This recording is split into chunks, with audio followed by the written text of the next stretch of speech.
deux grands événements. D'une part, ce qu'on appelle le printemps arabe, et donc l'immense déstabilisation pour le meilleur, ou peut-être dans certains cas pour le pire, au Moyen-Orient.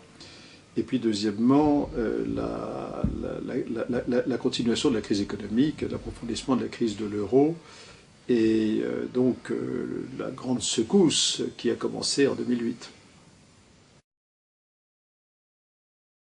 Je suis gêné par l'idée maître du jeu. Aucun pays n'est jamais le seul maître du jeu. Les États-Unis, même à l'époque de leur maximum de puissance, n'ont jamais été les uniques maîtres du jeu.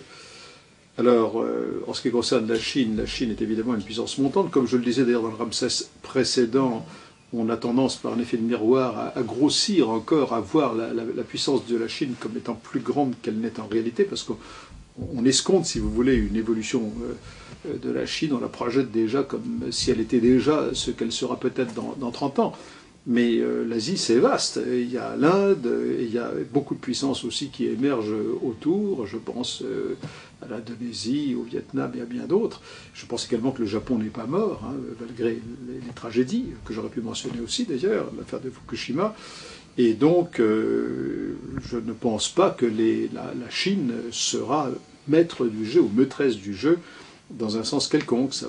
C'est déjà, et la Chine sera de plus en plus un acteur majeur du système international.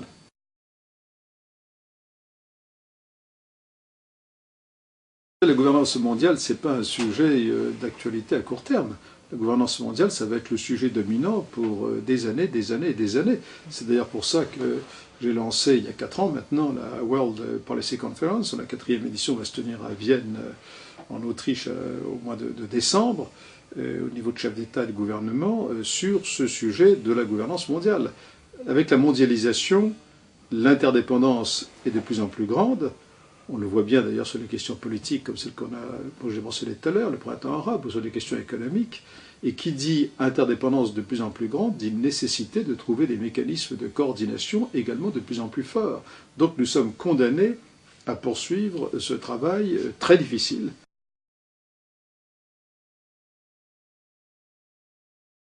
D'abord, je crois qu'il est extrêmement rare qu'un annuaire comme cela arrive aussi gaillardement et en aussi bonne santé à sa 30e année. C'est extrêmement rare dans l'histoire de l'édition. Je crois que Ramsès est le leader dans cette catégorie des ouvrages annuels sur les relations internationales, le système international dans le sens le plus large du terme. Nous avons également fait un effort important avec les éditions Duno. J'ai envie de dire que nous fêtons le 30e anniversaire de Ramsès, mais que j'espère bien qu'il y aura un 60e anniversaire de Ramsès.